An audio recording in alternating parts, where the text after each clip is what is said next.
We're live.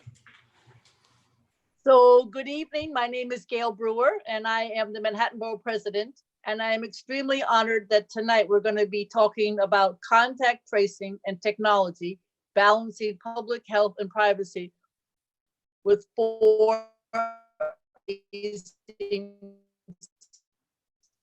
speakers. I want to thank Congressman Nadler. And I want to just say in preparation that this, as we sit here today, we know that the city and the state, the city of New York and the state of New York are both hiring tracers, trying to figure out in July, August, and ongoing how we're going to do this program, keeping in mind those two things I mentioned, public health and privacy. We know that Johns Hopkins is involved in terms of curriculum and finding out how they're going to do the free online courses, which I think went live, are going live this week. They're going to be training both city and state tracers. We know that the state of New York is opening up 5 counties upstate on May 15th, which is this Friday. And we'll be learning how the state works in terms of tracing. And then the city, maybe not till August. We don't actually know when it's going to start. We do know that there will be coordination between the two. The salaries for contact tracers start at $57,000 a year. And I heard from the mayor that 7,000 people had applied for maybe 1,000 spots. We know that this is a way, along with testing and treatment, that we can still open up and stay healthy. But there are many, many issues. It's never been done before. And I think that's why this topic tonight is so incredibly important. So our first guest is Carrie DeSalle. She's a staff attorney at the Knight First Amendment Institute and a lecturer in law at Columbia Law School. Her litigation focuses on freedom of speech on social media and government surveillance. She also runs the Knight Institute's extern program with Columbia Law School. And I know that she's had many litigations along this topic, and she has published and been quoted in many publications, including the New York Times, the New Yorker, the Washington Post, and many, many others. And I think her most recent article, which we discussed earlier, Can Governments Track the Pandemic and Still Protect Privacy? That is certainly tonight's topic. And so, Carrie DeSalle, we welcome you and we look forward to you talking about this very important balancing public health and privacy in an unknown world as we try to recover. Thanks for joining us. Thank you very much, Borough President. I'm very happy to be here. And as you mentioned, I work at the Knight Institute at Columbia University, and we focus on issues of free expression in the digital age, including issues surrounding the ways that new surveillance technologies can burden free expression. And so while we think it's completely understandable that governments, local governments in New York and around the world are looking to new technologies to develop tools to conduct much needed contact tracing as we all consider how to relax social distancing orders and stay-at-home orders, we think it's important to focus on a number of questions about how these tools will impact personal privacy and potentially freedom of association. So we're very excited to discuss these issues with the group going forward this evening.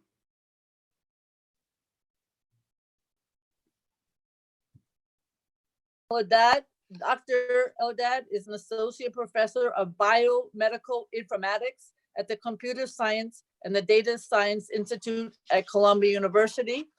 She has her PhD in 26 in computer science. Her research is very much about what we're talking about today, the intersection of machine learning, natural language processing, and medicine. And she looks at ways in which observational clinical data, what I consider electronic health records, and patient-generated data can enhance access to relevant information for all of us, particularly at this time. And how does that impact patients and healthcare? She was on the science faculty at CCNY, and now she is at Columbia. So we welcome you. We look forward to hearing from you from a very interesting perspective. Thank you very much for joining us. Hi, thank you so much for having me, Borough President. I'm excited to talk to you about the type of technology we're thinking about for the COVID era and how it can work seamlessly with privacy-preserving concerns. Thank you very much. And next is Dr. Esther Fuchs, who's a longtime friend. She is professor and the director of the Urban and Social Policy Program at Columbia University School of International and Public Affairs. I know her also because she was a special advisor to the mayor under the Bloomberg administration on governance and strategic planning. She also served at the Urban Studies program at Barnard College, and she's founding director of Columbia University Center for Urban Research and Policy, which I know Mayor Dinkins has also been involved with. She has a long, long, fabulous history. I want to say she's also been the initiator of something called Who's on the Ballot.org, which we circulate as the best online portal that tells people how they can vote easily. And in 2020, that is incredibly important. She's also on the Committee on Economic Inclusion of the U.S. Federal Deposit Insurance Corporation, FDIC. She's been on many advisory boards to do with the city of New York. I know, for instance, very much involved with the Citizen Union and something that I love, which is the museum at Eldred Street, as well as JCRC. She is the go-to person in our city for urban policy and politics. She's written many, many books. She has her BA from Queens College. She's very proud of being a Queens girl, and a master's from Brown and a PhD from the University of Chicago. We adore her, Dr. Fuchs. Please join us.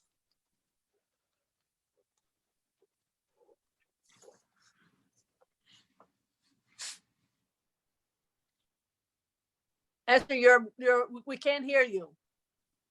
We can't hear you.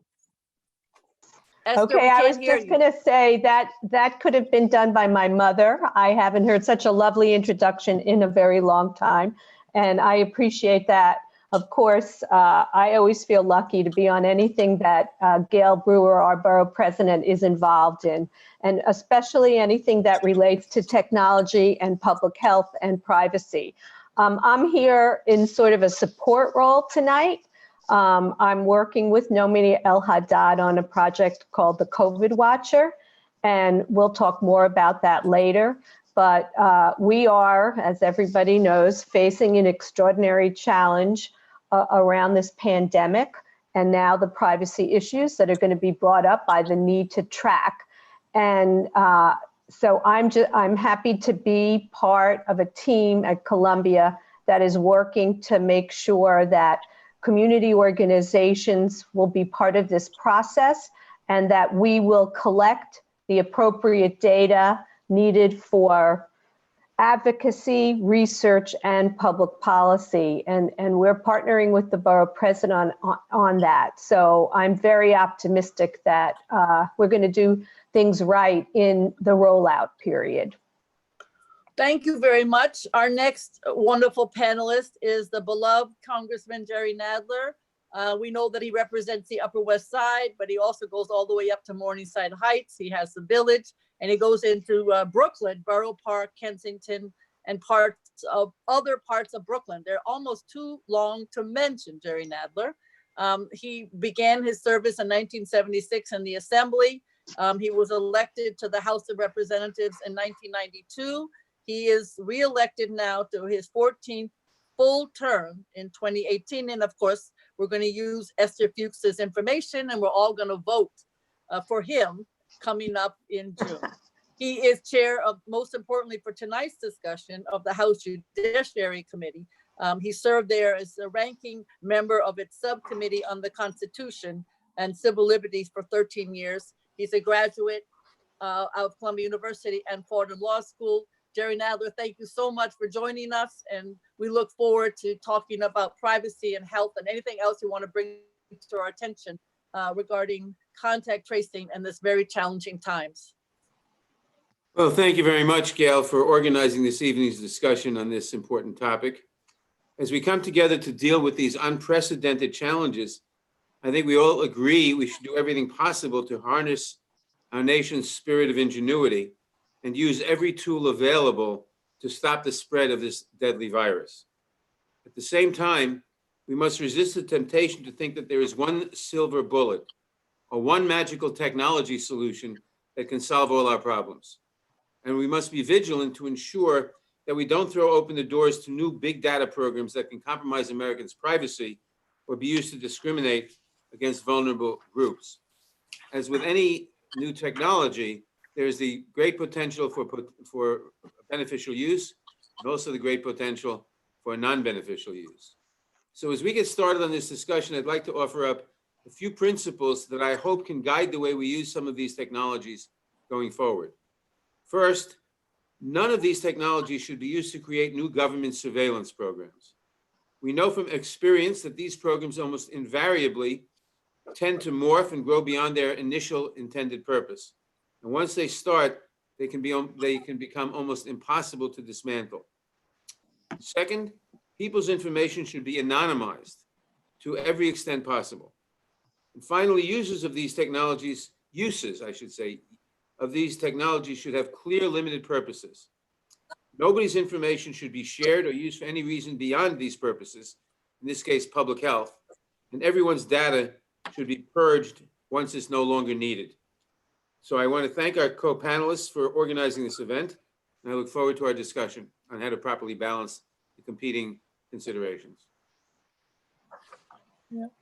Thank you very much. So I'm going to start with you, Carrie, because I think what you might want to do is just bring up your article, because one of the questions, of course, is, you know, those issues of how do you balance the two that the Congressman just mentioned. But I have to say, I just got a call or question as, you know, how do we make sure it's not stop and frisk? And I think that's what is also on people's minds. So you certainly wrote about this. So I'm just wondering, in terms of data, health, they go together, data and health, but they shouldn't go together for some of the purposes that people are afraid they could be used for. So I was just wondering if you could comment on that. Sure, I'd be happy to. So I agree. I mean, the government typically bears a heavy burden to justify any kind of surveillance into private citizens' Carrie, lives. we're having trouble hearing you. Maybe you get closer. Sure, is this better? Okay. I think so. Try again. Keep trying. Yeah. Yeah, so I think in this instance, it's abundantly clear that there's an incredibly pressing government interest in combating the COVID-19 global pandemic and public health crisis in the United States. The question is how to do that, first and foremost, effectively, and second, while respecting individual privacy and civil liberties. So at the outset, when we're looking to new technology to conduct contact tracing, for example, the first question should really be one for public health officials. What kind of information do you need to effectively trace the coronavirus as it spreads through a population and limit that spread? And then technologists are, you know, capable of coming to the fore and saying, we can build a tool that creates good proxies for that information. Increasingly, we're seeing proposals for the use of Bluetooth technology, which is effectively a proximity tracing tool. So it can enable users of a cell phone to record information about other devices that cell phone has come into sufficiently close contact with, that the person may have been exposed as a result of it. But you know, at the first instance, those questions are squarely questions for public health experts and the technologists working together to determine whether or not we can actually build a technology that will be effective in conducting the contact tracing that we need to help address this crisis. But then assuming we can build an effective tool, there are a lot of questions about how to limit the data that's being collected to the data that's most relevant for those public health purposes. And these are touching on some of the principles that Congressman Nadler just mentioned.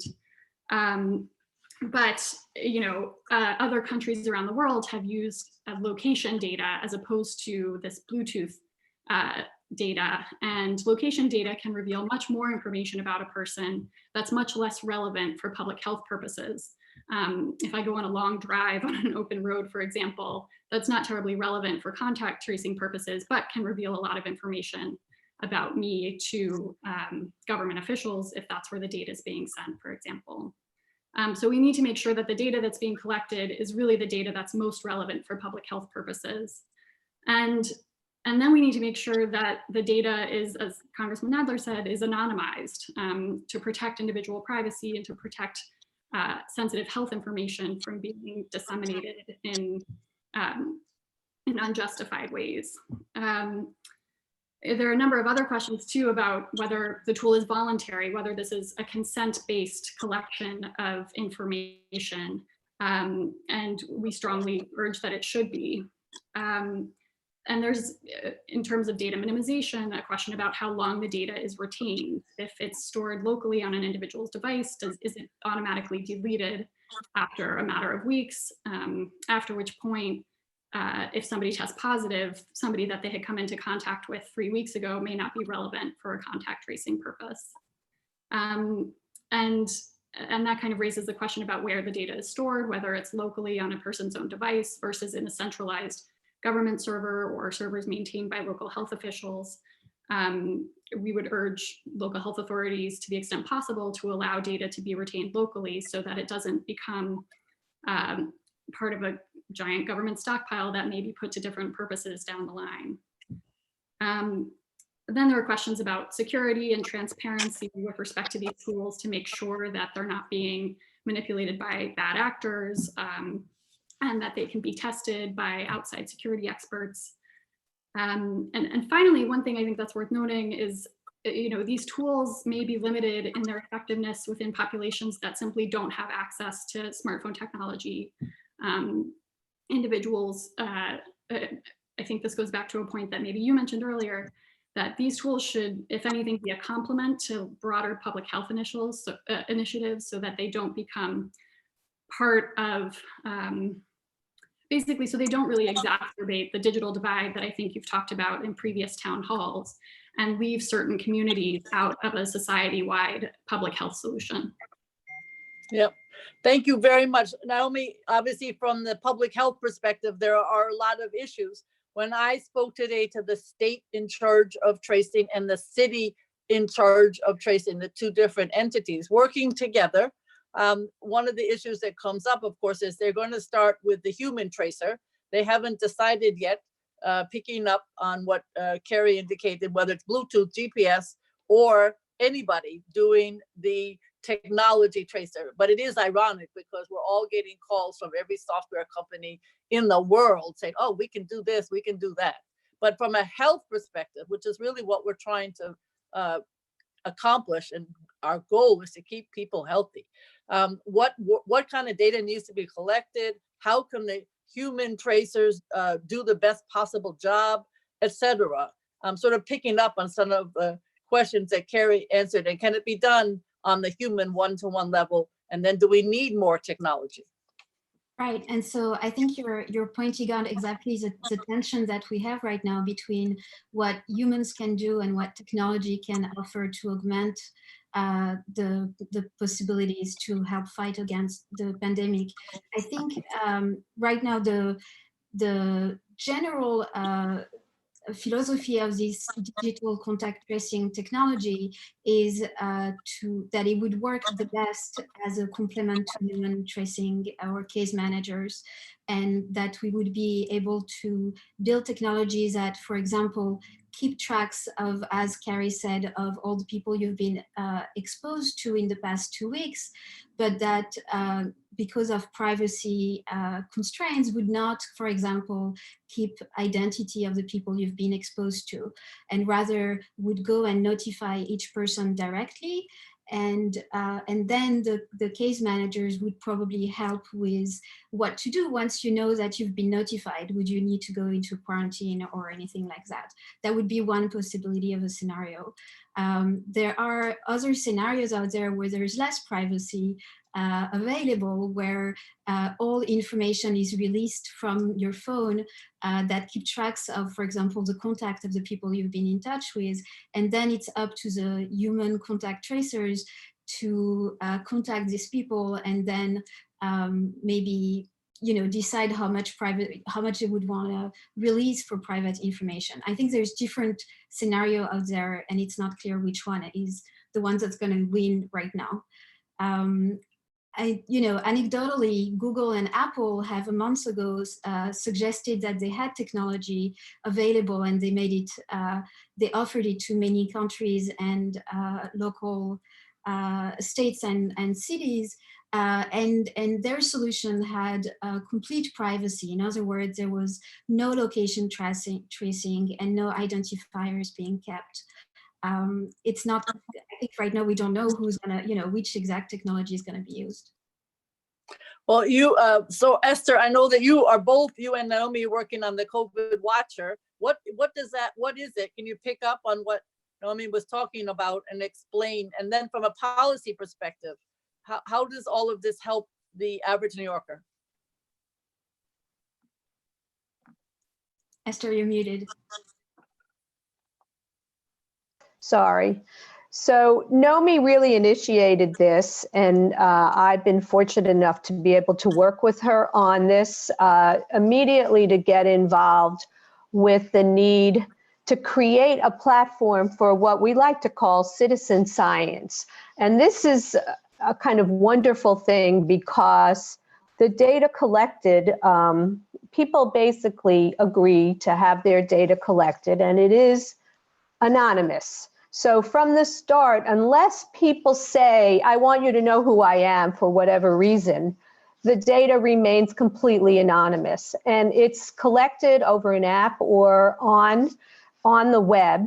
And what we've done, and I'm very enthusiastic about this, is we're thinking beyond the health issues around the pandemic. So yes, we are collecting all the data around health issues, which will complement, as Nomi said, the work that's being done by the human tracers and the current identification of people who've been in hospitals and have had COVID and have gotten well from it. So, but that is really insufficient both for health, for health outcomes, and it's insufficient for what's going on in our city right now. That is really the secondary impacts of COVID. So things that Borough President Brewer and Congressman Nadler have to deal with every day now in terms of determining where to put resources because of this extraordinary impact that this pandemic has had on, not on our economies, on people's jobs, on public health, of course, but also on their emotional well-being. And also what we've discovered, of course, is there's extraordinary disparities across race and across income. And so I just want to make my pitch here for the positive uses of data, recognizing that we need to deal with the privacy issues. And so from my point of view, what we're trying to do is engage people and community organizations and, of course, government like the borough president in this process so that we can collect the data that's needed to ensure that resources and policies actually get directed to the folks in the communities who actually need the assistance. And we're asking them these questions, frankly, about what has been the impact. And we're looking at it from an economic point of view, from health, mental health, and social welfare, food insecurity. And we need to be able to target the resources in the high needs populations. And, you can't do it without data. So we're collecting it, I believe, in a way in which we're protecting privacy, but we need to link these different types of data or we're going to waste our money. We know how easy it is for government to waste money. And so this is a plea here, for people to fill out this survey and be a citizen scientist and be responsible.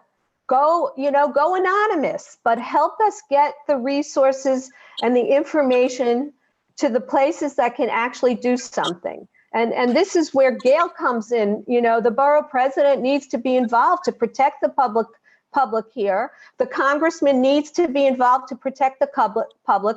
And we have now 50 community-based organizations that will be intermediaries. Right. Well, this is a perfect segue to the congressman, because some of the questions, because it's such a smart audience, some of the questions are things like, how do we use this data through contact tracing to make environmental decisions in the future? Or how do we use this data in the future to, figure out where there are additional risk transmission factors? But I would also ask, improve the healthcare system so we don't have all these underlying conditions, which I think, Esther, is sort of what you're stating. So I mean, that's what you have data for. And so, Congressman, of course, obviously you have the vantage point of thinking about all these issues, but what is the Congress's role? Is there a role for the federal government to address some of these needs? Obviously, we're thinking today about this horrible virus and stopping it, but are there other themes and needs that can be addressed perhaps with the data, still keeping that overwhelming issue of privacy? And of course, we're also getting tons of questions about, making sure that something like stop and frisk doesn't reappear. That's a very strong concern. Congressman? Well, it's a very, very complicated question. It is. And we're just starting to think about it and just starting to realize the implications of it. And there are no obvious answers yet. Hopefully, maybe there will be at some point. But at the moment, the major need is contact tracing for epidemiology.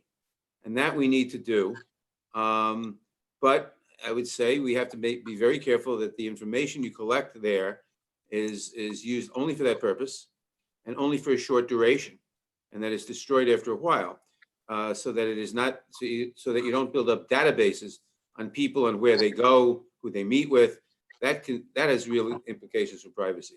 The second observation I'll make is that the real challenge is going to be, in terms of protecting privacy, the private sector. You've got these huge tech companies which have which permeate our lives now, which everybody's got a cell phone, everybody's got something which can, various traces of which can be put on it. And the question is going to be for government, how do we limit the uses of that information, or perhaps the collection of that information? And do we say that you can't use that information for any purpose except, or do we have a broader approach to it?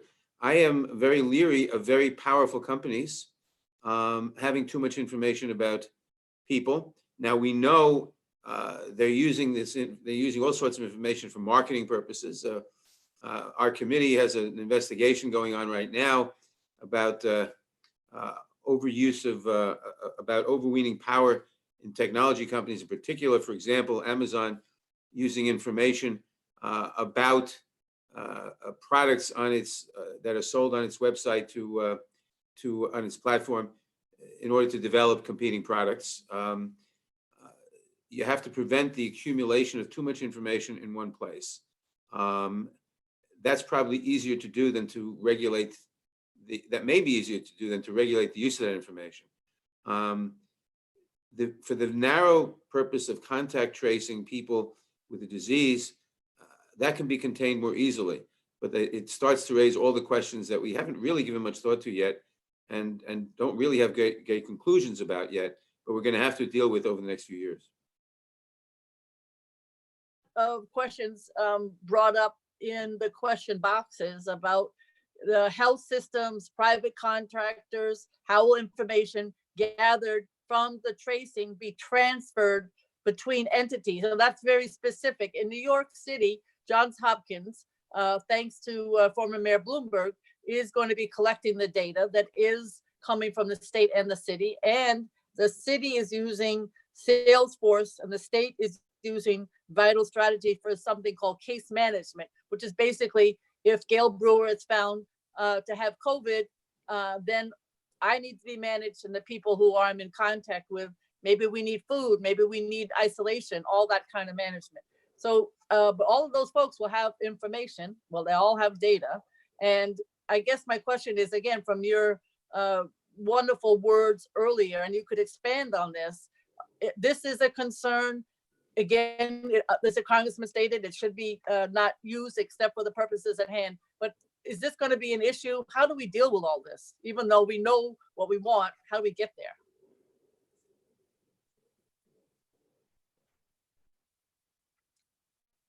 Carrie? So There are a couple of different ways that the information collected through some of the apps that have been proposed will be stored, or a couple of different places that have been proposed. So as I understand it, the tool that Apple and Google are developing would actually store identifiers of phones that your phone has come into contact with locally on each person's own device. And so that information would actually not be transmitted to any kind of local government authority really at any point. It would be a tool that enables individuals, once they have tested positive, to alert the other people that they have come into contact with that they may have been exposed, and that information would remain anonymous on both ends. Okay, So let me raise a question here. Mhm. Would that information be subject to subpoena, for example, by law enforcement? That's where the kind of question we're going to have. We're going to have to address. That is a great question. I think as far as Apple and Google have proposed it, they actually themselves would not have that data either. So if it remains truly anonymized and stored locally on an individual's device, then as far as I understand it, the government would have to be able to figure out who that person is and get the information from that individual device. I think Apple and Google are basically saying we're not going to be retaining any data on our own. So that is one privacy plus of the tool that they have proposed, and aligns with a couple of other proposals that we've seen out of Europe and elsewhere. There are other proposals where an individual could voluntarily alert the local health authorities that they have tested positive and then upload their the identifier stored on their phone so that the local health authorities could contact the individuals that they have come into contact with.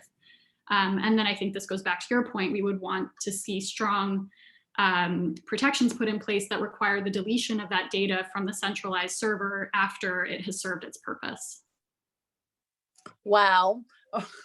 Naomi, back to you on, again, trying to figure out, because a lot of people want to understand what it is that the health community is trying to capture. So what I understand is whether it's technology and or human, again, we're going to start with the humans as I understand it. We're going to hopefully do the tracing. We are going to find those that have been in contact, and then we're going to, if necessary, be isolated, quarantined for 14 days. It's a big project. What kind of data are we looking for? Will this work? You know, I'm just, from the health perspective and the work that you've done, is this something that is obviously new, happening in other countries, but from a public health perspective also, is this what you think is going to work? Right, and so I think there's really different questions that health officials, public health officials, epidemiologists, hospitalists are looking into, and I would suggest that there are different technological solutions for each of them. So one is an epidemiological question: where is the next hotspot? You know, when is the next wave of the pandemic? And for that, the data that you would need, for example, would be something like that has some location information so that we can tackle where in the city there are more and more positive cases or more and more symptoms indicative of a positive test in the future. But there are other type of questions that hospitalists are looking into, things like, you know, if we want to go and intervene, or if we want to go and make sure that social distancing is actually being respected, we can't just use symptom information and exposure data.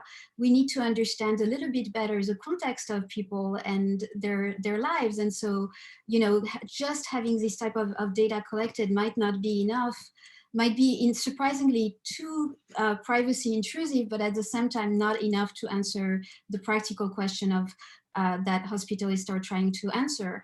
And so that's kind of what we're trying to do with COVID Watcher, to have a more holistic view of different groups of individuals. So let me just give you a quick example.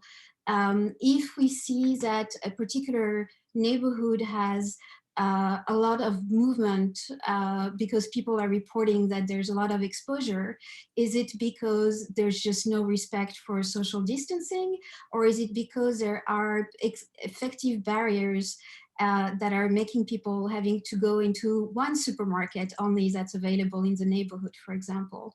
So I guess the idea here is that it's something that data scientists know for many years, that there's a lot of biases in data, and the more complete and holistic the view, the more we can go and understand better the context of this data.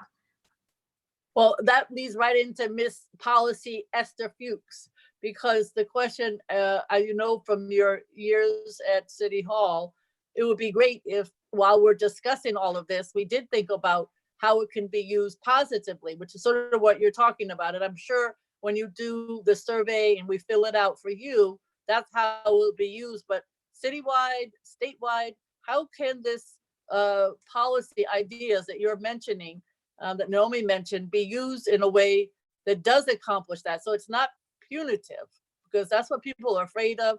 People are afraid of it being something that arrests Black and brown people. But how could it be used in a positive way, not only now, but then of course into the future, to talk about all of these environmental and other issues? I mean, you're so on to something. The question is, will city and state government figure out how they can use this data in a positive way? So you can certainly answer that from all of your experience. Well, I'll try, and I'll try and be brief also. And I appreciate the question, Gale, because it really is about using data in a positive way. So two things have to happen. First, we have to be able to collect sufficient data from communities we know where we already know there's disparities in outcomes. We already know there's disparities in resources. We already know there's structural problems in the healthcare system, in our policing system, that create bad outcomes for minorities, for example, and particularly African-American males, and in a way that COVID is only shining a bright light on things that we know from other forms of data. And we see it, unfortunately, much more clearly now. So I think that part of what we have to do as we move forward out of this crisis and try and figure out, A, what we're going to do, and B, where we're going to put our resources, is that it's important to do two things. One, to do just what Congressman Nadler and everybody, Carrie and you have been saying, to protect the privacy of individuals. We have to ensure that the data is anonymous. That's what we're doing in our data collection efforts. And to the extent people don't want to be anonymous, they can opt out of that if they want. But that isn't necessary. We can do a lot with anonymous data, but we do have to be able to identify geographic locations and communities in order to spend the money effectively. And we also have to know from people directly what are the problems that are emerging for them coming out of the COVID pandemic, and where are they concentrating? And that's where the survey is so important. And so we're collecting this data in a way that's anonymous, but also that will allow us to target policy. Who are the people who are really losing their jobs? Who are the people who are getting really sick over the long term, will need different kinds of public health treatments? Who doesn't have the computer and technology capacity to ensure that their kids can go online when school doesn't open again? We want to be able to help government and philanthropy, for that matter, answer these questions.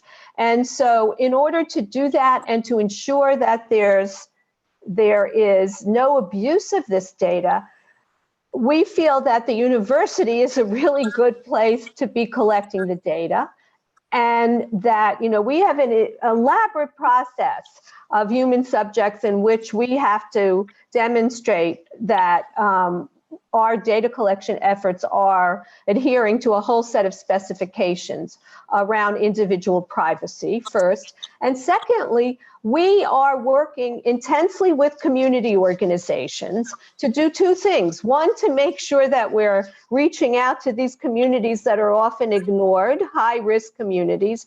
And also, we're asking them for feedback on what kinds of questions we should ask And we are going to provide them with the data for advocacy too.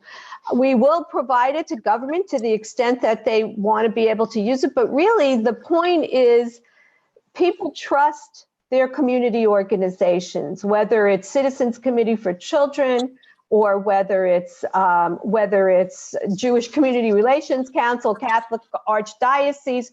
We're bringing on board these kinds of big organizations, United Neighborhood Houses, Citizens Union, the whole range of organizations, AARP New York, OATS for seniors who also have special needs in this area. And so my view is we ensure that government is more responsive if we get these advocacy organizations engaged and give them the capacity through this data to represent the interests of these underserved communities better than they would be able to do if they didn't have the data. And this is where you come in, Gale, especially because of your role as borough president on understanding these neighborhoods. I mean, our efforts are to work with you and your staff, which we've done, because you are an advocate for the interests of all of these communities and understand how to use data. And as that kind of government official, this is very, very important in this context. So that's our structure right now. And we understand that we're not going to get good policy without these intermediary organizations and without the borough president's office, like you, being involved in this process. It's not going to come out of the agencies, government agencies, without the demand side being activated. Right. No, I love that question because, of course, I wrote and passed the open data bill, as you know, when I was in the city council. And now we work in our office with Beta NYC. It's a nonprofit, and they have worked extensively for 5 years with both CUNY students and community boards to try to take the current 311 data and other data and to use it for positive in the neighborhood. But this is going to be a whole new level of data. And that's why your work is so important, because as you keep saying, and Carrie and Naomi and the Congressman, how can we use this data for something in addition to keeping us healthy? So Congressman Nadler, you've heard all this discussion, please chime in. But I think people want to know two things. They want to know exactly what is the federal government doing in general on data and privacy and health. And then, of course, you've got some good questions on a legal front. And then I didn't know if this is a topic that's going to come up in Judiciary, or if this is something that you have so many other issues you may not be able to address. Well, this is essentially a new topic, and it's coming up in a crisis situation. Obviously, the federal government has to do tremendous contact tracing. We're not going to get a hold of this.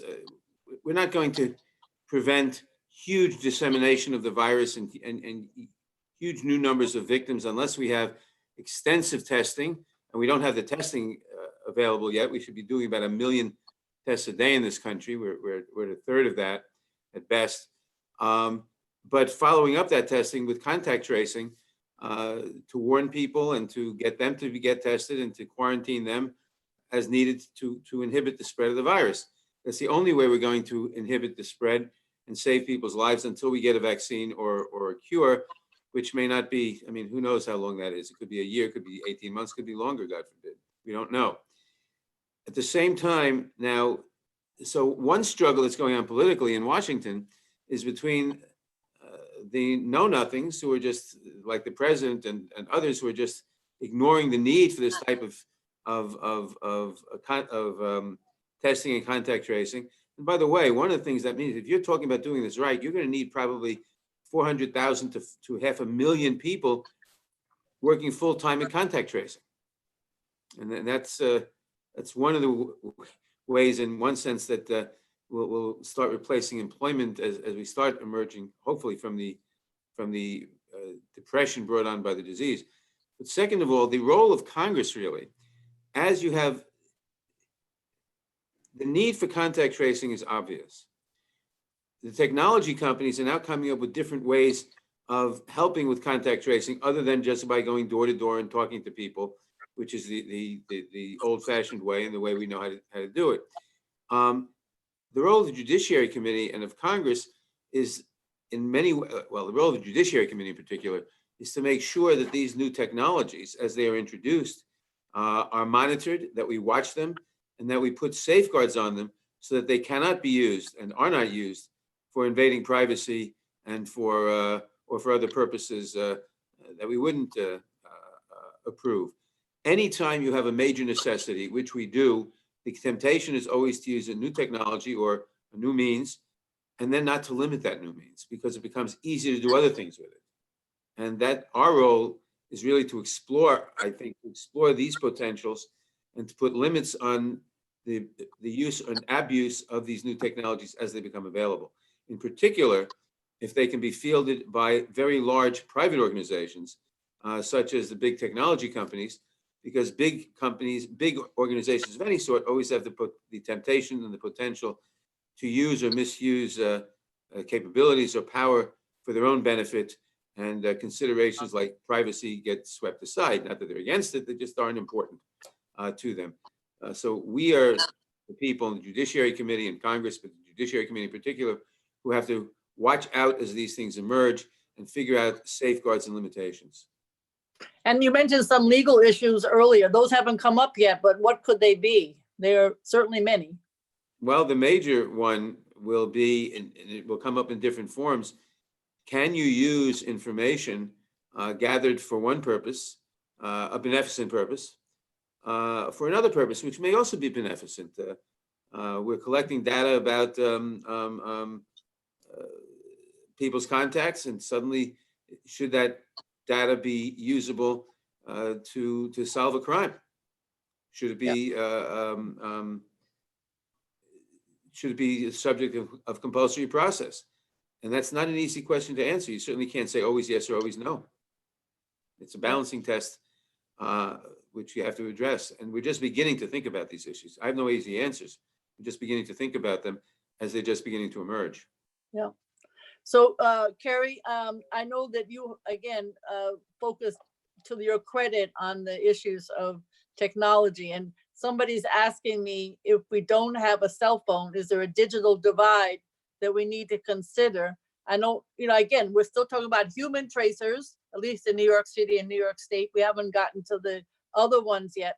I don't know that there is going to be another way to handle any kind of a tracing technology-wise if you don't have a cell phone. Am I wrong about that? Or maybe you could just talk about how you could do just generally some of this digital divide issues, or what might we learn as a result of taking this data on the digital divide issues? Yeah, I think that's an incredibly important point to keep in mind. And I am not aware of any technology proposals that would use other tools or devices other than smartphones, basically, at this point. And so in terms of the digital tools being proposed for contact tracing, I think they are limited in that way. And, that raises the question of whether or not these old school tools, the human contact tracing with trained individuals and kind of mass deployment of a lot of people in the coming months, may be a better solution than some new technology.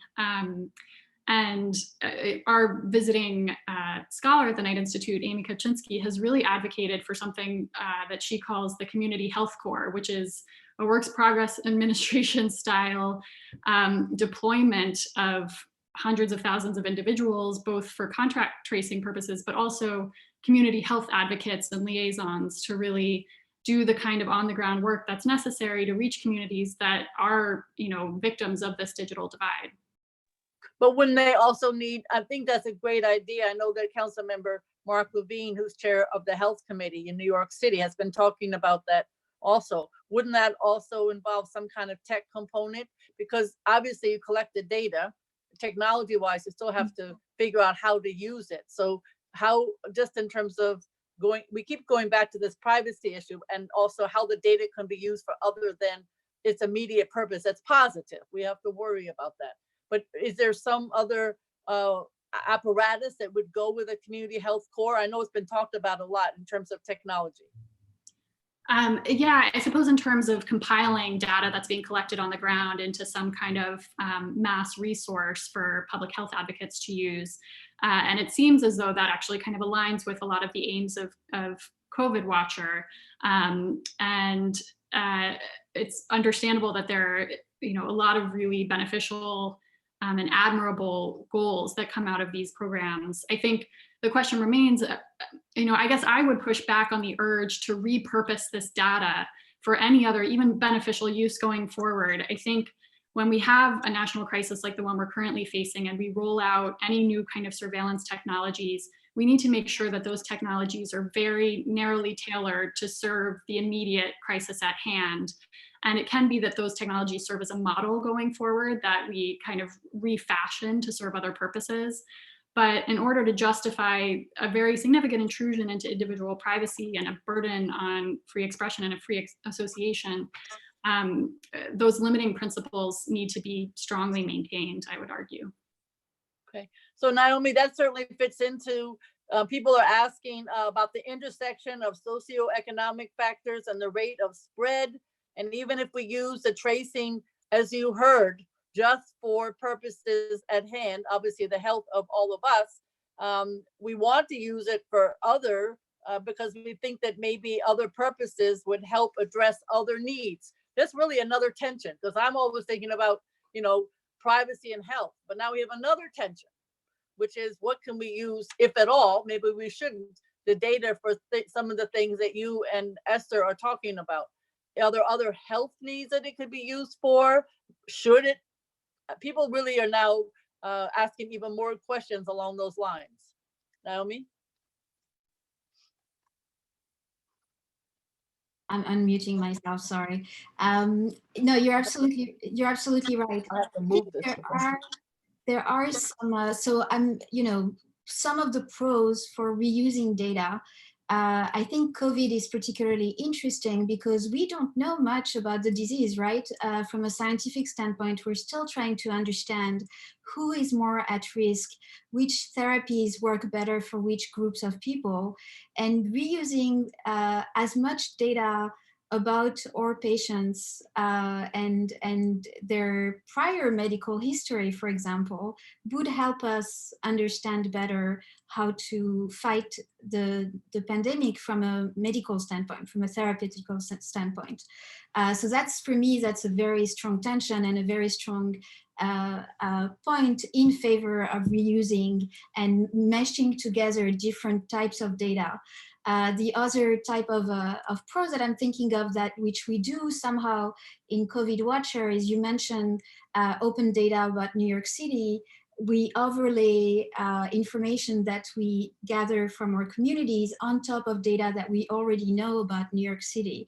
And so again, by putting together these two streams of data, we can, we're enriching our knowledge, basically. But you can imagine all the negatives and all the unintended consequences that would come out of this, right? The more data we mesh, the more potential misuses of the data. So I think we're in the tension is particularly strong, I think, from a biomedical standpoint. How do we keep on learning about the disease? Because we need to find the right therapies. We can't just hope to not get the virus. We also need to know what happens once we get infected. And so how do we find this information without impeding on people's privacy by reusing data in a way that wasn't intended in the first place? Can I interject here? Maybe part of the answer to that is to do two things, or a combination of two things. One is to aggregate data. In other words, you look at data from neighborhoods or from different socioeconomic groups or whatever to find out different impacts of the disease or different incidences or whatever, without attributing it to individuals. And the other is the flip side of that is anonymizing the data on the individual basis. There are weaknesses, obviously, to both of those, but some combination of that might be very helpful. No, I agree with you entirely. I think that's right now, that's the strategy we're taking, the approach we're taking, and to think at an aggregated level and thinking about what granularity is the one that gives us the most information is part of the fun questions here. But that works for our use case. What are the next use cases in a year from now? It's actually a little hard to know, right? Like, I don't know, when we talk to community-based organizations, when we talk to infectious disease experts and hospitalists, we understand very well the information needs of today and I want to say the next few months. But to quote one of our investigators on COVID Watcher, who's an infectious disease expert, the pandemic of early March is very different from the pandemic today. And, knowledge and needs are changing constantly. So Yes, knowledge and needs are changing constantly, but one thing that may give you some information, some hints or correlations. Yeah. Agreed. Yeah. So then I'm back to Esther, because one of the questions that I have listening to that conversation between the two previous wonderful speakers, the Congressman and Naomi, is there going to have to be legislation or different policies in order to do some of the things that Congressman suggested? Because I are of the belief that I would like to see this data, because I use it all the time for my community boards, for making local planning decisions, etc., with the 311 and other kinds of data. And we are able to plan differently because of it. So this would be, to be very honest, very rich for local planning purposes. How can we improve the healthcare in X community, etc.? But how do we accomplish this? Because it is very much frightening people to know that this data is out there. So I don't know if we want to get rid of it immediately. That's one suggestion, but then we don't have it to do the planning. There's lots of challenges here that are, even in this hour, becoming even clearer to me, because I'm just focused on the topics at hand. But I guess, Esther, you're the one that's been at the center of the world at City Hall, and certainly similarly now thinking about this policy. So, there's correlation, there's the issue of the individual and the aggregate. How do you think we have to proceed on these issues? Yeah, there's no question that you're pointing right to the heart of the issue right now, and that Congressman Nadler is correct in talking about aggregating data and not looking at the individual level. The healthcare people and the infectious disease people have a different challenge, to be honest. They need that individual level data. But we in policy actually can do a lot with data that's anonymous, that it's not at the individual level, that it's aggregated either geographically or by particular kind of demographic groups. And that's what we're doing. And so in the spirit of the work you've done, Gale, for community boards, we could use, a community board as a geographic unit and map our data, and then use the public source data, as you're pointing out, whether it's census data or whether it's 311 data or whether it's agency level data that is aggregated and not individual, to inform policy in a smart way. We can figure out, sadly, problems in our city and almost anywhere in the country tend to concentrate geographically. Poverty concentrates geographically. Even old people live in places geographically that are concentrated. We have those, naturally occurring retirement communities, right? The NORC. So we actually don't need the individual level data to make smarter policy around what are the secondary effects of this COVID pandemic now and how they're going to impact people's economic well-being, their social well-being, and also the capacity to get their kids educated in school. So within those three policy areas, I think the kinds of data that we're collecting in the COVID Watcher, connected to the data that's already public, will be, and being informed by the Borough President's Office the city council members and community organizations, Congress members who care, like Congressman Nadler, who care about local issues. To the extent we can bring all these pieces of the puzzle together, then the data gets used in a much more effective way to inform not just new policies, but also where we spend our money. Our city and our state is going deep into a fiscal crisis right now. I don't have to tell the people on this panel that. And so yet the needs are going to be higher than ever. You know, I want to be able to impact that conversation through the community organizations and the electeds so that we ensure that we don't make things worse as a consequence of the COVID pandemic.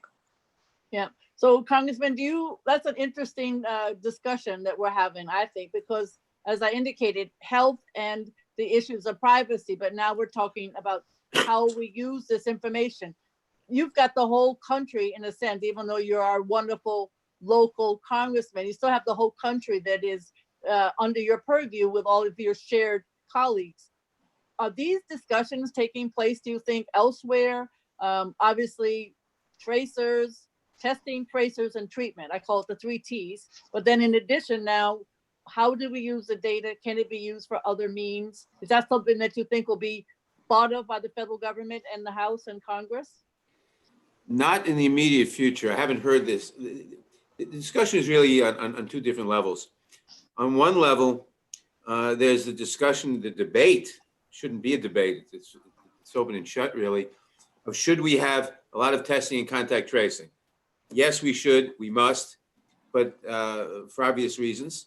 The president, his administration, a lot of the Republicans, for non-rational reasons, as far as I can tell, are not in favor of that.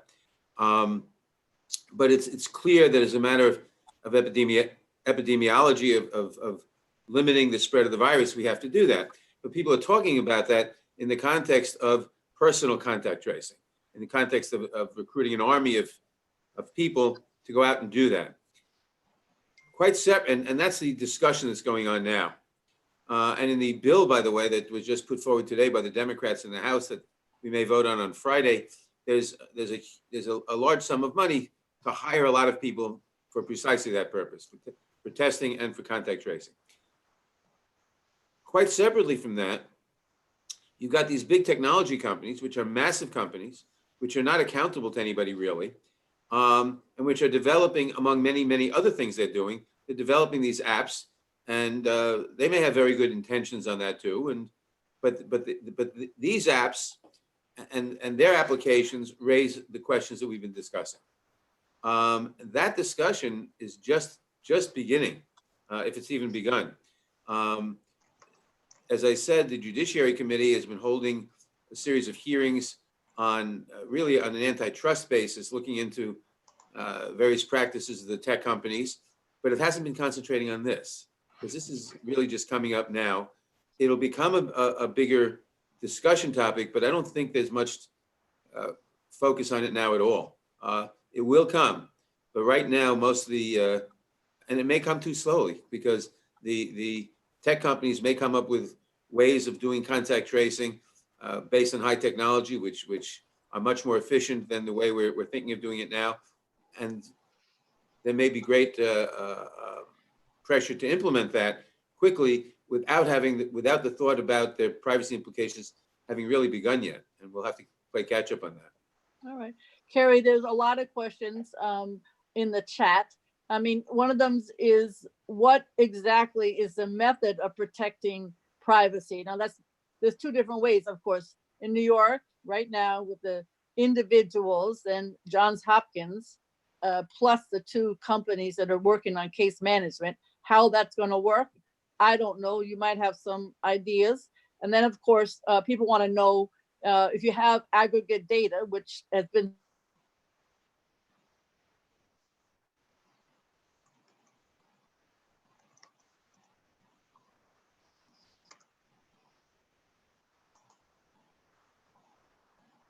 I guess Gale is on her way back. Carrie, I want to talk about privacy. I could try to answer the first question, I think. Oh, Gale, we have you back. Yes, I'm here. I'm here.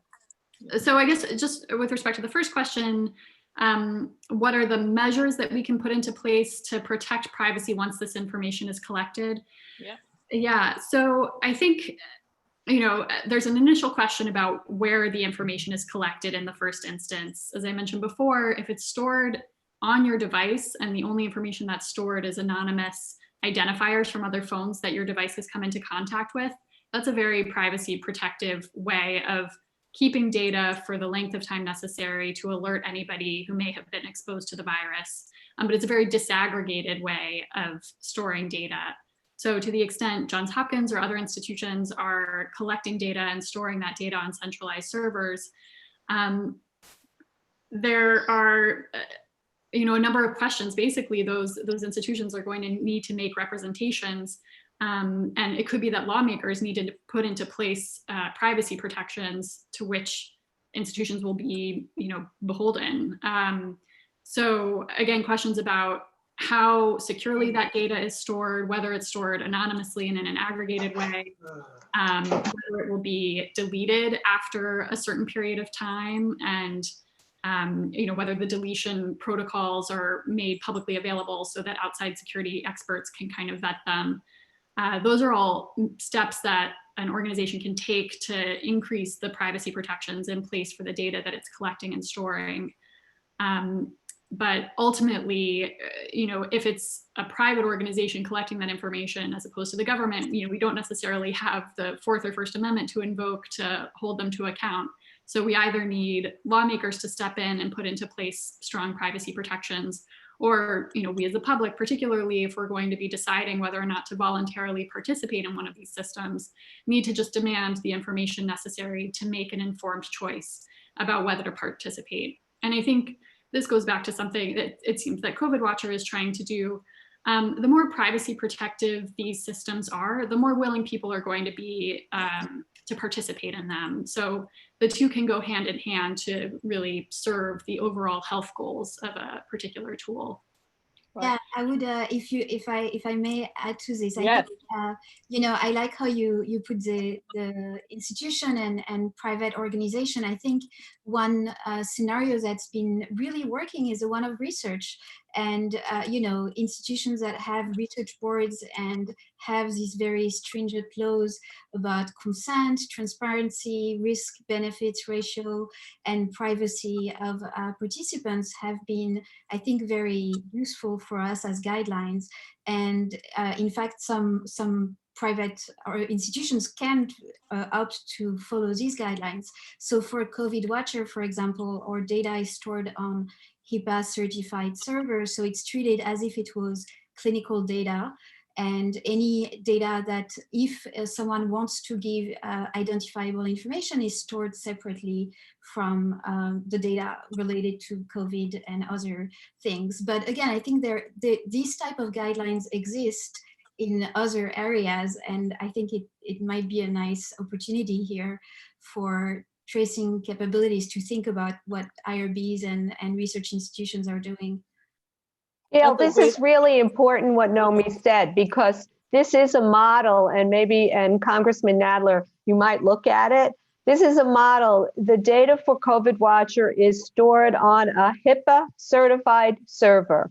And that is very powerful protection for privacy, whereas we can still aggregate, as the Congressman has suggested, but it's not, we don't identify individuals at all.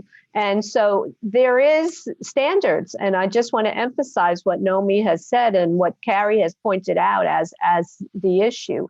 But we can do this and still not lose this data that you, Gail, pointed out, we need now to effectively deal with this pandemic.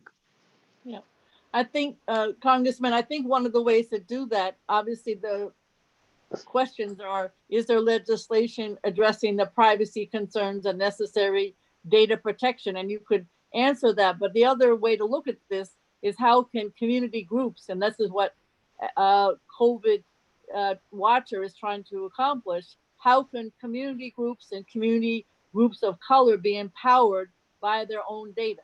In other words, Yep. how can they find that it's something that's useful to them? And then obviously when you have a self-interest, then you're more comfortable and willing. Obviously the fact that it's on a HIPAA censored certified database, that helps.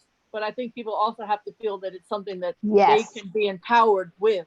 But Congressman, I think those are two good questions that are coming in from the public. Is one, of course, is there any pending legislation? I know you're working on that with Amazon and some of the large companies that will address these privacy concerns. And then just generally, I do love that notion that this data can be used by not just individual CBOs, which I'm more familiar with, but I remember when I passed the open data bill, guess what my best constituent was? The other agencies. Right.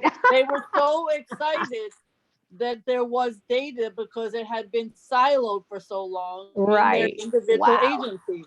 So I was wondering, Congressman, if that's something, this is a national effort. As you said, 500,000 tracers. Goodness knows how many tech companies involved. We have no idea. And how could it be used for the best purposes? I'm not going to get into who's in the White House right now, but looking into the future. Well, looking into the future, history is a guide. History tells us when you have a new technology, a rapidly emerging new technology, and a felt need, it gets used, and constraints on it come along a little later. People see how it's used. They don't like the way it's used in certain ways, and you develop a more sophisticated understanding of the potentials and of the dangers, and you develop restraints. My suspicion is, I'm not aware, by the way, I mean, I'm sure people are developing various pieces of legislation. We have some we're looking at now, but it's really at the beginning of the process. And this pandemic is going so fast, and the necessity to deal with it is going so fast that within very broad limits, I suspect that any technology which looks like it's going to really help is going to be used. And we're going to be left afterwards trying to say, hey, wait a minute, okay, but now we have to put limits on this technology for the future or for other uses. History suggests that it's not going to be, and history suggests, and the speed of which things are going suggests that it's not going to, that we're not going to be able to put really effective limits on these new technologies right away. That is to say, in time for use in this pandemic, but maybe in a year or two down the line, we'll have a better idea, because it's going to take a lot of discussion to reach some sort of consensus on how to get the beneficial uses and how to limit it to avert the dangers. And there'll be fights about that. Where do you draw this line? Where do you draw that line? But it'll take a while, even without the poisonous partisanship we have in Washington now, but even with all the goodwill, it'll take a while. I would think a year or two to come to some sort of consensus on proper limits on this.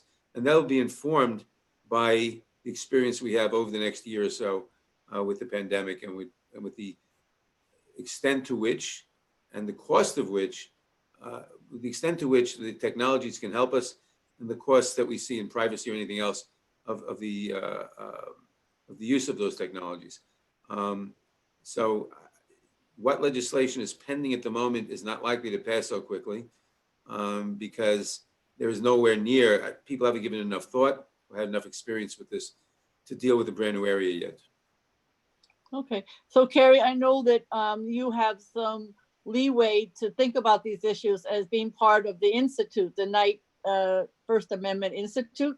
And I love that one of your either students or colleagues was thinking about the possibilities of having these colleagues working on healthcare, something like the WPA, although I love the art that came out of the WPA, but I know we have a different problem that's presenting us today. So my question is sort of picking up on Congressman Nadler, where it could take time to react, legislatively to some of these concerns. Is that something that at the Institute you've been thinking about, or we just are too early? Gale, excuse me, let me just add one thing before you get to the next question. Sure. Go ahead. In previous emergencies, such as 9/11, the danger has not been the use of existing laws and technologies to react to the emergency. The use has The danger has been hastily passing legislation which invaded privacy or civil liberties, like the Patriot Act. That we will have to make sure, and the potential is there for that too. Potential is there for someone to come along and say, well, somehow you could help the public health if you did drastic things to limit people's privacy or invade their or whatever. That we have to oppose. And that may be the greater danger than the greater immediate danger. Good. Carrie, with all those wise words, can you think, is that something generally that the Institute has been thinking about, or is it really too early, as the Congressman indicated? No, we certainly have been thinking about it, and we definitely share the concern that new surveillance authorities tend to set new baselines, and that's something that we fight against and would certainly do so here.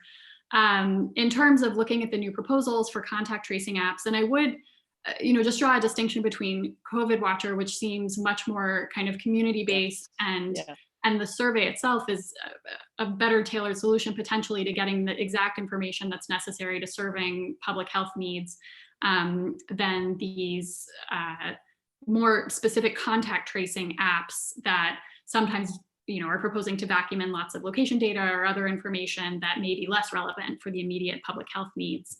But with respect to these proposals, we're taking a close look at them and evaluating them based on the privacy protections that they're putting into place. And it does seem like some proposals have taken steps to incorporate some of the and address some of the concerns that we've already discussed this evening. But to push back against other proposals we've seen out of other countries, like China and Taiwan, for example, heavy reliance on location tracking and the collection of sensitive health data to really enforce quarantine orders and limit public mobility in a way where this information is kind of stockpiled by local law enforcement and may be used for other purposes going forward. Those kinds of contact tracing apps or reliance on new technology and new surveillance tools to combat the coronavirus raise serious concerns for us. And if any local or state or the federal government in the United States were to propose adopting something similar, we would think long and hard about the Constitution and whether or not there is litigation to be pursued in that area. Right. Can you just talk, even though I think I know people are confused about GPS and Bluetooth and the difference between the two. I think I know, but maybe if you just explain it, because I spent a lot of time working on GIS and mapping, and Bluetooth is obviously something more current. So if you could just explain the difference, I think that would be helpful. And if there is a difference in terms of what you think would be appropriate, if anything is appropriate in the future. Sure, and maybe that Noemi has more specific expertise in distinguishing some of these tools than I do, since I'm not a technologist exactly, or at all. But the difference between what I was referring to as location data, that can be kind of the GPS data that cell phones collect, or cell site location data that's collected by towers, and really can track every single movement that a person makes over time. And for folks who are interested, the New York Times actually had a really interesting feature that showed what kinds of information could be revealed about a person through the collection of location data specifically. And it's not always very precise. It may be that you're inside a building, and so the cell site location data doesn't reflect exactly accurately where you are. You may have experienced this if you're trying to hail a rideshare car and they don't know where exactly to pick you up, something along those lines. But Bluetooth technology is a kind of lower level technology that basically pings nearby devices, as far as I understand it. And so it can, for example, if you have a wireless keyboard or mouse or speaker, what it's looking for is nearby devices that it can pick up a signal from. And so it seems from our perspective that for contact tracing purposes, this is actually a better tailored tool to achieve the goal of determining who has come into close enough contact with another person that they may have exposed them to the coronavirus. Right, I agree completely. And the groups that I've been working with are saying the same thing. GPS can be quite invasive. But Naomi, if you want to pick up on that or add anything else, just in terms of what people are, how people are looking at getting the best information from a health perspective. And what, we're still back in this challenge of doing it the right way. So please add to. No, I would say, Go ahead. I would simply add that, and that was exactly the right distinction between the two. I think they really are talking about different information need. One is exposure and the other is location. And so, I think thinking about what exactly do we need a little bit of everything, right? And so each different solution might involve a hybrid that has some sort of aggregation, some limited location, and some exposure data through Bluetooth is likely what's going to end up for those generic contact tracing technologies. So from a health perspective, is there one that you think would be better, or is it a hybrid, or we just don't know yet? I think we don't know. I think, again, for the epidemiologists interested in where is the next hotspot, they want to know location. For the people, for the one-on-one, if I want to be notified as an individual, whether I should go and quarantine, then Bluetooth is all I need. And I just need to know that I was in the periphery of someone who later had some symptoms. So, again, I think it really depends on which question we're trying to answer. So these are fun questions, Esther, right up your alley. So somebody wants to know, if people own their data, can they be compensated for its use? I mean, people really do think of everything, Esther. I love that. Go And ahead. I've actually had that conversation with a lot of your buddies up in Harlem when we've been working with them on a project, rightfully so, for any kind of even research when you collect community level data. Right now, Google collects your data and sells your data and you don't get a nickel. And so Nomi can talk to the technology aspects of this, but there are, some people call them community-based clouds, in which you're collecting localized data, and that if you want to monetize it, meaning sell it to somebody, you still own it and you become part of the sales process. And I think we're, to the extent we will be collecting more data, the privacy questions are so important and we have to deal with them. But we all know that the horse has left the barn on this data collection issue, that as Congressman Nadler said, the technology companies are way ahead of all of us and we're just learning now, and then we need to wait while government develops legislation to essentially regulate this.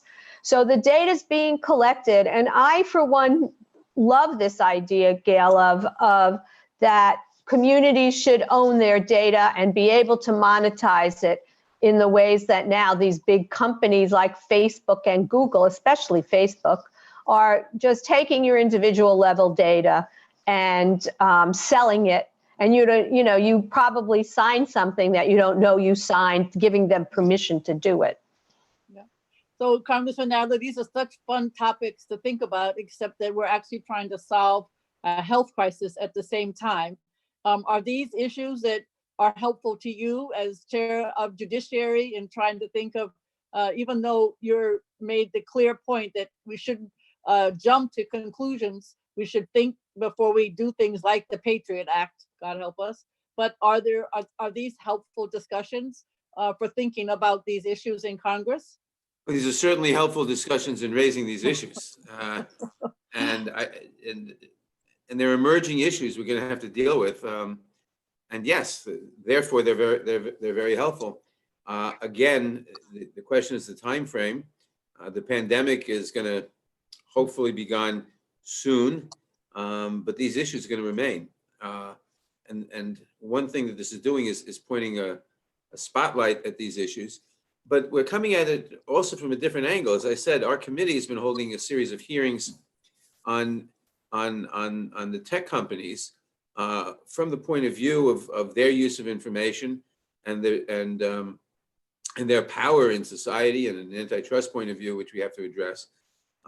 So I think it's really not so much the pandemic as the development of these huge organizations, these huge companies, which assemble all this information and monetize it and use it for their own purpose, and pose challenges to privacy, which are raising these issues, although the possible privacy challenges of contract tracing in terms of the pandemic are spotlighting these issues in a certain way.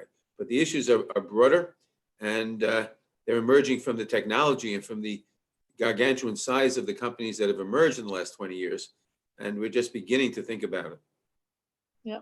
So Carrie, we have to wrap up in a few minutes. I don't know if you want to make some closing comments. That certainly we've addressed a lot of issues today, and I think your article does even more, but I would love to hear some closing comments from you as to where you think we're going in terms of the issues that you brought up. Sure. Well, I'll be happy to issue some closing comments, but I can't say where I think we're going, other than that these are huge new issues and huge new fields. We're going to have to think about them and look at them carefully and balance. There are tremendous potential upsides, certainly in contact tracing in the pandemic, and maybe in other ways that we'll look at, but also tremendous dangers to civil liberties and to privacy. And I suspect we're already behind the 8 ball on addressing those, but we have to address them and study them and address them. And I'm glad, I want to thank you for organizing this forum to help focus our thoughts and to help us start addressing or start thinking about these issues. Right. So Carrie, what would you like to say in conclusion? Yeah, I think Congressman Nadler put it very well, but we need first to look to public health experts to tell us what information they need and work, closely with technologists and public health experts to develop the tools that they need to actually conduct effective contact tracing, which, by the way, is entirely predicated on widely available testing. So these things go hand in hand. But assuming we can come up with effective tools, really making sure that they are very well tailored to the immediate task at hand and do not create some new long-term surveillance system that can be repurposed for, in many different ways going forward. I think the Patriot Act and the 9/11 example is an apt one. And so we should just be mindful of the pitfalls of relying too heavily on new technologies in a crisis setting. Naomi, before I call on you, I just want people to know that if you go to neighbors.columbia.edu/COVID-19 tracing, you'll get this entire fabulous discussion from these panelists. So Naomi, do you want to make some closing comments? Yeah, first of all, thank you for having me. It was a lot of fun. I think it's particularly complex, as we've seen from the discussion, because we're dealing with complex technological concepts, GPS, Bluetooth, etc. We're dealing with complexity of a disease we don't understand yet. But there are existing frameworks for us to think about to guide us a little bit. And privacy is one of the dimensions, but consent, transparency of the type of technology we're building, the benefit for society versus the benefit to each individual. Those are all different kind of questions we want to ask ourselves when building these technologies. Okay. Esther Fuchs, do you want to make some closing comments? I'll quickly say that, first of all, Borough President, I'm so glad you put this town hall together.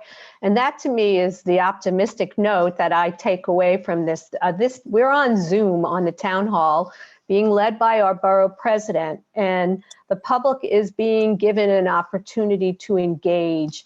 And so what we're demonstrating right here, right now, is that we can use technology effectively to create the public good, to support the public interest. So the problem, in my view, is not the technology, it's us making sure that we use it for good. And this is just another example. All through history, this is always a question we've had to answer, and we've had to come down someplace on this. We need to answer this question affirmatively. We're not going to go backwards. We're not going to ignore technology. We have to come together in these kinds of fora and support our public officials who are grappling with this issue to use technology for the public good. Thank you so much, Gale.